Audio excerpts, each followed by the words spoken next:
ನಿಡಸೋಶಿ ಜಗದ್ಗುರು ಶ್ರೀ ದುರದುಂಡೀಶ್ವರ ಸಿದ್ಧ ಸಂಸ್ಥಾನ ಮಠದಲ್ಲಿ ತ್ರಿವಿಧ ದಾಸೋಹಿ ಜಗದ್ಗುರು ಪಂಚಮಶ್ರೀ ಡಾಕ್ಟರ್ ಶಿವಲಿಂಗೇಶ್ವರ ಮಹಾಸ್ವಾಮಿಗಳ ದಿವ್ಯ ಸಾನ್ನಿಧ್ಯದಲ್ಲಿ ಮತ್ತು ಮಠದ ನೂತನ ಉತ್ತರಾಧಿಕಾರಿ ನಿಜಲಿಂಗೇಶ್ವರ ಸ್ವಾಮಿಗಳ ನೇತೃತ್ವದಲ್ಲಿ ಮಹಾದಾಸೋಹ ಮಹೋತ್ಸವ ಜರುಗಿತು. ಗಡಿ ಭಾಗದಲ್ಲಿ ಭವ್ಯ ಪರಂಪರೆಯ ಮಠದಲ್ಲಿ ಪ್ರತಿ ವರ್ಷ ಭಾದ್ರಪದ ಚೌತಿ ನಂತರ ಬರುವ ಸೋಮವಾರ ಅಥವಾ ಗುರುವಾರ ಮಠದಲ್ಲಿ ಈ ಮಹೋತ್ಸವ ಜರುಗುತ್ತದೆ. ಇಲ್ಲಿ ರೊಟ್ಟಿ ದಾಸೋಹ, ಜ್ಞಾನ ದಾಸೋಹ, ಮಹಾದಾಸೋಹ, ಪುರಾಣ ಮಂಗಲ, ಚಾಂದನಿ ಪೂಜೆ, ಬೆಳ್ಳಿ ಪಲ್ಲಕ್ಕಿ ಮಹೋತ್ಸವ ಭಕ್ತಿ ಭಾವೈಕ್ಯತೆಯಿಂದ ಜರುಗುವುದು ವಿಶೇಷ ಸಂಗತಿ ಎಂದೇ ಹೇಳಬಹುದು. ಇನ್ನು ಇಂದು ಜರುಗಿದ ಮಹಾದಾಸೋಹದಲ್ಲಿ ವಿವಿಧ ಮಠಗಳ ಮಠಾಧೀಶರು ಸೇರಿ ಕರ್ನಾಟಕ, ಮಹಾರಾಷ್ಟ್ರದ ಲಕ್ಷಾಂತರ ಭಕ್ತರು ಅನ್ನ ಪ್ರಸಾದದ ಲಾಭ ಪಡೆದರು. ರಾಜಶೇಖರ್ ಕುಂಬಾರ್. ಸಮಸ್ತ ಜನತೆ, ಸುತ್ತಮುತ್ತ ಹಳ್ಳಿಯ ಜನತೆ ಬಂದು ನಿಂತು ತಮ್ಮ ಮಠ ಅಂತ ಅನ್ನೋಂಗಿಲ್ಲ, ಎಲ್ಲವನ್ನ ಕೂಡಿ ನಮ್ಮದೇ ಅಂತ ತಿಳಿದುಕೊಂಡು ಕೆಲಸವನ್ನ ಮಾಡ್ತಕ್ಕಂಥ ವ್ಯವಸ್ಥೆ ಒಳಗೆ ಪ್ರತಿಯೊಂದು ಹಳ್ಳಿಗೂ ಬಾಬನ್ನ ಇಟ್ಟುಕೊಂಡು ಅದರ ಮುಖಾಂತರವಾಗಿ ಇವತ್ತು ಸಹಿತ ಯಾವ ರಾಜಕೀಯ ಇರಲಿ, ಜಾತಿ ಇರಲಿ, ಯಾವುದೂ ಬರುವುದಿಲ್ಲ. ಶ್ರೀಮಠದಲ್ಲಿ ಬಂದು ಎಲ್ಲ ಸೇವೆಯನ್ನ ಮಾಡಿ ಮೊದಲು ಹೇಗೆ ನಡೀತಾ ಇತ್ತು ಅದೇ ರೀತಿಯಲ್ಲಿ ಇವತ್ತು ಸಹಿತ ನೋಡಿಕೊಂಡು ನಡೆಯುವಂತ ಒಂದು ಕೆಲಸವನ್ನ ಈ ಭಾಗದ ಭಕ್ತರು ಮಾಡಿಕೊಂಡು ಬಂದಿರುವುದು ನಿಜಕ್ಕೂ ಬಹಳ ಸ್ತುತ್ಯವಾದ ಸಂಗತಿ ಇದು. ಇವತ್ತು ಬಹಳಷ್ಟು ಜನ ಕೆಲಸವನ್ನ ಹಂಚಿಕೊಂಡು ಬದುಕಬೇಕು ಅಂತ ಹೇಳ್ತಾರೆ. ಎಷ್ಟೋ ವರ್ಷಗಳ ಹಿಂದೆ ನಮ್ಮ ಹಿರಿಯರು ಇಟ್ಟಂತ ಒಂದು ಹೆಜ್ಜೆಯನ್ನ ಇವತ್ತು ಸುತ್ತಮುತ್ತ ಹಳ್ಳಿಯ ಭಕ್ತರು ಇವತ್ತು ಮಾಡಿಕೊಂಡು ಬರ್ತಾ ಇರುವುದು ಇದೊಂದು ಬಹಳ ಒಂದು ಭಾವೈಕ್ಯತೆಯ ಒಂದು ಸಂಕೇತವಾಗಿ ನಡೆಯುವಂತ ಒಂದು ಜಾತ್ರೆ ಇದು. ಆದ್ರೆ ಇಲ್ಲಿ ಜಾತ್ರೆಯ ಮೂಲ ಉದ್ದೇಶ ಅಂದ್ರೆ ತೇರಿಲ್ಲ, ಬಂದಂತ ಸಮಸ್ತ ಸದ್ಭಕ್ತರು ಪ್ರಸಾದವನ್ನ ತೆಗೆದುಕೊಂಡು ಸಂತೃಪ್ತರಾಗಿ ಹೋಗ್ತಕ್ಕಂತ ಒಂದು ವ್ಯವಸ್ಥೆಯನ್ನ ಶ್ರೀಮಠ ಮೊದಲಿಂದಲೂ ಮಾಡಿಕೊಂಡು ಬಂದದ. ಅದೇ ದೃಷ್ಟಿಯಲ್ಲಿ ಈ ವರ್ಷವೂ ಸಹಿತ ಬಹಳ ಅಷ್ಟೇ ಅಚ್ಚುಕಟ್ಟಾಗಿ ಮಾಡ್ತಕ್ಕಂತ ಕೆಲಸವನ್ನು ಸಮಸ್ತ ಸದ್ಭಕ್ತರು ಮಾಡಿದ್ದಾರೆ. ನಿನ್ನೆ ಪುರಾಣ ಮಂಗಲ ಆಗಿದೆ. ಅಹಲ್ಯಾದೇವಿಯ ಒಂದು ಇತಿಹಾಸವನ್ನ ಹಚ್ಚುವಂತ ಒಂದು ಕೆಲಸವನ್ನ ಮಾಡಿಕೊಂಡು ಬಂದಿತ್ತು. ಪ್ರತಿ ವರ್ಷ ಬೇರೆ ಬೇರೆ ದೇವರ ಪುರಾಣಗಳನ್ನ ಅಥವಾ ಸಂತರ ಪುರಾಣಗಳನ್ನ ಹಚ್ಚುವಂತ ಒಂದು ವ್ಯವಸ್ಥೆ. ಆದರೆ ನಮ್ಮ ಜನ ಇತ್ತಿತ್ತಲಾಗಿ ಇತಿಹಾಸವನ್ನ ಮರಿತಾ ಇದ್ದಾರೆ. ಒಳ್ಳೊಳ್ಳೆ ಇತಿಹಾಸದಲ್ಲಿ ಕೆಲಸ ಆದವನ್ನ ಮುಚ್ಚಿ ಹೋಗ್ತಕ್ಕಂತ ಕೆಲಸಗಳು ಬಹಳ ಆಗ್ತಾ ಇವೆ.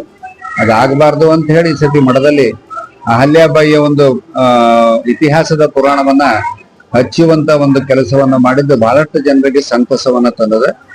ಒಬ್ಬ ಹೆಣ್ಣು ಮಗಳು ಅಂಥ ಒಂದು ಕಾಲದಲ್ಲಿ ನೂರಾರು ಸಂಸ್ಥೆಗಳನ್ನ, ನೂರಾರು ಗುಡಿಗಳನ್ನ ಜೀರ್ಣೋದ್ಧಾರ ಮಾಡುವ ಒಂದು ಇತಿಹಾಸವನ್ನ ಅವರು ಮಾಡ್ತಾಳೆ ಅಂದ್ರೆ ಸರ್ವಧರ್ಮೀಯರಿಗೂ ಸಹಕಾರವಾಗ್ತಕ್ಕಂತ ಕೆಲಸವನ್ನ ಮಾಡಿ ತನ್ನ ಜೀವನವನ್ನ ಸಾರ್ಥಕ ಮಾಡೋದ್ರ ಜೊತೆಗೆ ಮುಂದೆ ಬರ್ತಕ್ಕಂಥ ಎಲ್ಲ ಜನರಿಗೆ ಸಾರ್ಥಕ ಜೀವನ ಸಾಗಲಿ ಅಂತ ತನ್ನ ಜೀವನದ ಸಂದೇಶವನ್ನ ಬಿಟ್ಟು ಹೋಗಿದ್ದಂತ ಕಥೆಯನ್ನ ನಿನ್ನೆ ಅದನ್ನು ಸಮಾಪ್ತಿಯಾಗಿದೆ. ನಾಳೆ ಜ್ಞಾನ ದಾಸೋಹ ಅದ, ಅದಕ್ಕೂ ನಮ್ಮ ಜನರು ಬಂದು ಕೆಲಸವನ್ನ ಮಾಡ್ತಕ್ಕಂಥ ವ್ಯವಸ್ಥೆ ಇದೆ. ಎಲ್ಲ ದೃಷ್ಟಿಯಿಂದ ಈ ವರ್ಷವೂ ಸಹಿತ ಕಾರ್ಯಕ್ರಮ ಬಹಳ ತುಂಬಾ ಚೆನ್ನಾಗಿ ಸಮಸ್ತ ಸದ್ಭಕ್ತರು ಸಂತೃಪ್ತಿಯಿಂದ ಹೋಗ್ತಕ್ಕಂತ ಕೆಲಸವನ್ನ ಶ್ರೀಮಠ ಹಾಗೂ ಸಮಸ್ತ ಸದ್ಭಕ್ತರು ಮಾಡಿಕೊಂಡು ಬಂದಿದ್ದಾರೆ. ಇಂದು ಹುಕ್ಕೇರಿ ನಗರದ ವಿಶ್ವರಾಜ ಸಭಾಭವನದಲ್ಲಿ ಪ್ರಾಥಮಿಕ ಕೃಷಿ ಪತ್ತಿನ ಸಹಕಾರಿ ಸಂಘಗಳ ಸಭೆ ಜರುಗಿತು. ಸಭೆಯಲ್ಲಿ ಹುಕ್ಕೇರಿ ತಾಲೂಕಿನ 91 ಪ್ರಾಥಮಿಕ ಕೃಷಿ ಪತ್ತಿನ ಸಹಕಾರಿ ಸಂಘಗಳ ಪೈಕಿ 68 ಪ್ರಾಥಮಿಕ ಕೃಷಿ ಪತ್ತಿನ ಸಹಕಾರಿ ಸಂಘಗಳ ನಿರ್ದೇಶಕರು ಸೇರಿ ಮಾಜಿ ಸಂಸದ ರಮೇಶ್ ಕತ್ತಿ ಅವರಿಗೆ ಬೆಂಬಲ ನೀಡಿದರು. ಇನ್ನು ಸಭೆಯನ್ನು ಉದ್ದೇಶಿಸಿ ರಮೇಶ್ ಕತ್ತಿ ಅವರು ಮಾತನಾಡಿ, ಡಿಸಿಸಿ ಬ್ಯಾಂಕ್ ಒಂದು ಸಮಯದಲ್ಲಿ ದಿವಾಳಿ ಎದ್ದಿತ್ತು. ಆಗ ಒಳ್ಳೆಯ ಚೇರ್ಮನ್ ಹುಡುಕಾಟಕ್ಕಾಗಿ ದೀಪ ಹಚ್ಚಿ ಹುಡುಕಾಡುವ ಪರಿಸ್ಥಿತಿಯೂ ಬಂದಿತ್ತು. ಆಗ ನಾನು ಇವರಿಗೆ ಸಿಕ್ಕೆ. ಆ ಸಮಯದಲ್ಲಿ ಡಿಸಿಸಿ ಬ್ಯಾಂಕ್ ದುಡಿಯುವ ಬಂಡವಾಳ 544 ಕೋಟಿ ಇತ್ತು. ಇಂದು ಅದೇ ಡಿಸಿಸಿ ಬ್ಯಾಂಕ್ 6500 ಕೋಟಿ ರೂಪಾಯಿ ಬಂಡವಾಳ ಮಾಡಿ ಒಳ್ಳೆಯ ಹಂತಕ್ಕೆ ತಂದಿದ್ದೇನೆ. ನನಗೆ ನೀವೆಲ್ಲರೂ ಸೇರಿ ಚೇರ್ಮನ್ ಮಾಡಿದ್ರಿ. ಒಂದು ಸಂಸ್ಥೆ ಬೆಳೆಯಬೇಕಾದರೆ ಕೆಲವೊಂದು ಕಠೋರ ನಿರ್ಣಯಗಳನ್ನು ತೆಗೆದುಕೊಳ್ಳಬೇಕಾಗುತ್ತದೆ.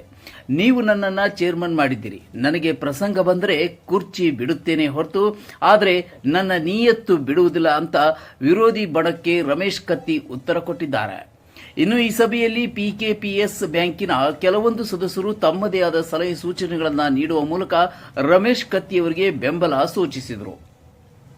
ಇನ್ನು ಈ ವೇಳೆ ವೇದಿಕೆ ಮೇಲೆ ಮಾಜಿ ಸಚಿವ ಎಬಿ ಪಾಟೀಲ್, ಮಹಾವೀರ್ ನೀಲಜಿಗಿ, ಗುರು ಕುಲಕರ್ಣಿ, ಗಜಾನನ್ ಕೊಳ್ಳಿ, ನಂದು ಮೂಡ್ಸಿ, ಕಲಗೌಡ ಪಾಟೀಲ್, ರಾಯಪ್ಪ ಡುಗ, ಬಸಗೌಡ ಮೇಘಣ್ಣವರ್, ಸುನೀಲ್ ಪರ್ವತರಾವ್ ಸೇರಿ ಪಿಕೆಪಿಎಸ್ ಸದಸ್ಯರು, ಕತ್ತಿ ಅಭಿಮಾನಿ ಬಳಗದವರು, ಕಾರ್ಯಕರ್ತರು ಉಪಸ್ಥಿತರಿದ್ದರು.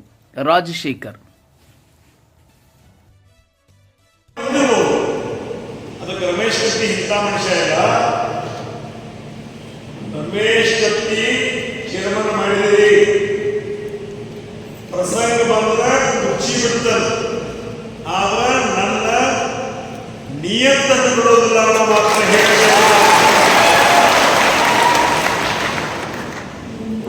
ಪ್ರಸಂಗ ಬಂದ್ರೆ ಇವತ್ತು ನಿಮ್ಮ ಎಲ್ಲ ಕೂಡ ಮಾಡಿದಿರಿ, ಆಗಿದೆ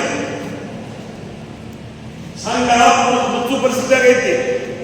ಕೆಲವೊಂದು ಕಠೋರ ನಿರ್ಣಯಗಳು ತಗೋಬೇಕಾಗೈತಿ. ಆ ನಿರ್ಣಯಗಳು ತಗೋಬೇಕಾದ್ರೆ ಸಂಸ್ಥೆ ಸರ್ಕಾರ ಬೇಕಾಗ್ತೈತಿ ಅಂತ ನಾ ತಗೊಂಡ ನಿರ್ಣಯಕ್ಕೆ ತಾವೆಲ್ಲರೂ ಕಟಬದ್ಧವಾಗಿ ಒಪ್ಪಿಗೆ ಕೊಡುವುದಿದ್ರೆ ನಾ ಕುರ್ಚಿ ಮೇಲೆ ಕೊಡುತ್ತೇನೆ, ಇಲ್ಲ ಕುರ್ಚಿ ಮೇಲೆ ಕೊಡುವುದಿಲ್ಲ. ಅವಾಗ ದಾಮನಗೌಡ